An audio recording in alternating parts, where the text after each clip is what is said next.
In 1998, more than 65 million people in China carried a device that could receive a message but could not send one back. It was the pager, known locally as the BP machine. China's first analog paging system opened in Shanghai in 1983. At first, the service was tiny, but during the economic boom of the 1990s, the pager became a bridge between the fixed telephone and the mobile future. The ritual now feels strange. Someone called a paging center and spoke to an operator. The operator entered a number or a short text message. Radio transmitters broadcasted across a city, and the correct pager beeped on a belt or inside a bag. Then the owner had to find a telephone and call back. The device did not complete communication. It created an obligation to communicate. That limitation was also its power. A pager was cheaper and smaller than an early mobile phone. Its battery lasted a long time, and one broadcast network could reach huge numbers of users. Carrying one signaled that a person was busy, important, or involved in the new commercial economy.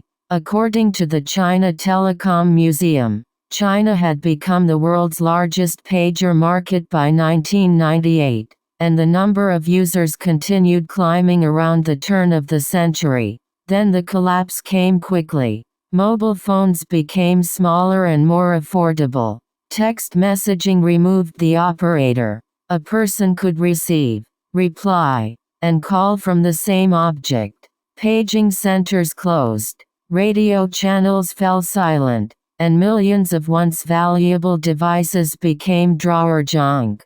The pager disappeared because it solved only half of a problem. But it changed behavior before it vanished. It taught a generation that leaving the office no longer meant becoming unreachable. The smartphone did not invent that expectation. The little box that beeped created it first. That is the short version of the Chinese pager story. To understand why it mattered, we need to slow down and examine the entire system around it. The operator, the mechanism, the infrastructure, the economics, the social habits, the transition, the exceptions, and the legacy. Start with the human routine. China's pager boom filled the gap between fixed telephones that anchored people to places and mobile phones that remained expensive. The important comparison is not between human labor and a machine in isolation, but between two complete routines. A product earns a place in daily life when it removes decisions, interruptions, and opportunities for error as well as physical effort. Notice who begins the task, who watches it, who corrects it, and who cleans up afterward. Those quiet obligations often explain adoption better than a specification sheet. A faster mechanism can still feel slow when it repeatedly calls a person back into the process. Now look closely at the mechanism. The operator at a paging center was a human interface who converted speech into digits or short text before radio transmitters carried it across a city. A mechanism can appear simple after it becomes familiar, yet its design fixes a chain of choices about timing, force, feedback, and control. Those choices determine what the operator must still notice and what the product can safely decide by itself. The useful question is where judgment lives. It may sit in a lever, a gauge, a physical stop, a warning sound, or the practiced senses of the user. Later designs often look smarter because they move more of that judgment inside the product. The third layer is infrastructure. Receiving a page created urgency but not completion, because the user still needed to locate a telephone and decide when and how to answer. Objects do not spread on engineering merit alone. They rely on power, communications, roads, plumbing, retail, repair, standards, or trained workers. When that supporting network changes, The same object can move from essential to inconvenient without changing its physical form. Infrastructure is easiest to notice when it is missing. Once it becomes reliable, designers can assume it exists and remove features that once compensated for uncertainty. The next generation then appears simpler only because more complexity has moved out of sight. There is also an economic question. Long battery life and broadcast efficiency made a tiny receiver practical for millions of users even though it could not transmit.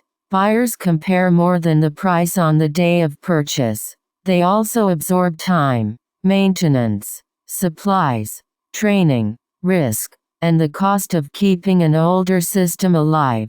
A replacement becomes persuasive when the total burden shifts. Even if the original product still works, that burden is distributed unevenly. The purchaser, operator, repairer, employee, and family member may each experience a different cost. A successful product can therefore win by solving the problem of the person who makes the decision, even when another person performs the work. The social meaning matters too. The object became a status signal because constant reachability suggested commercial activity, professional responsibility, and connection to a faster economy. Everyday products signal expectations about speed, cleanliness, status, privacy, responsibility, and skill. People may accept an awkward device when it represents progress, or abandon a capable one when its rituals begin to feel out of step with ordinary life. Advertising can amplify that shift, but it does not create it alone. Friends, workplaces, shops, and public institutions teach people what normal use looks like.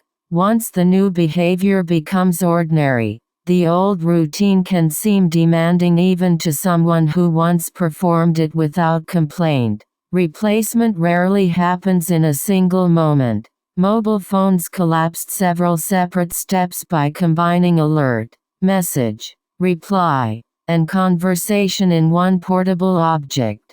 Old and new systems overlap while prices fall, habits adjust, and supporting services reorganize. During that interval, decline can look slow. Once the surrounding network tips toward the replacement, however, the remaining market can contract with surprising speed. This is why a date of invention rarely marks a clean beginning, and a date of discontinuation rarely marks a clean end.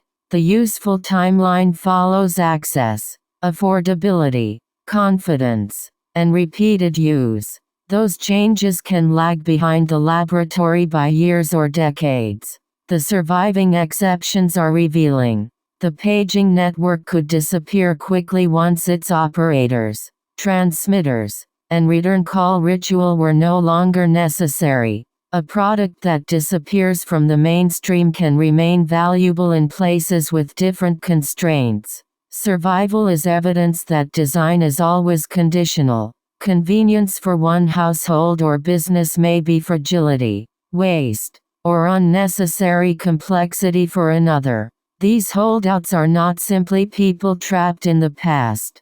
They can be rational users optimizing for control, durability, independence, familiarity, or low operating cost. Looking at the exceptions protects the history from becoming a simple story in which every newer product is automatically better. Finally, consider the legacy. The pager's lasting effect was behavioral. It normalized the expectation that a person outside the office could still be summoned immediately. The most durable inheritance is often not the object itself but the behavior it normalized. Later products can hide the same task behind software, sensors, or a larger network, making yesterday's visible mechanism difficult to recognize inside today's routine. To find that inheritance, follow the promise rather than the shape.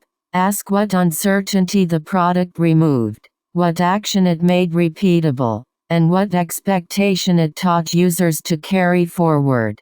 The casing may vanish while the promise becomes an invisible standard for everything that follows. Taken together, these layers explain why the Chinese pager was neither a foolish dead end nor an inevitable step toward the present. It was a practical answer to one historical arrangement of labor, technology, cost, and expectation. Its rise shows what people urgently needed at that moment. Its decline shows which surrounding conditions changed. And its legacy survives wherever a newer product quietly performs the same job with fewer visible steps. That is why ordinary relics deserve more than nostalgia. They reveal the hidden systems inside everyday life.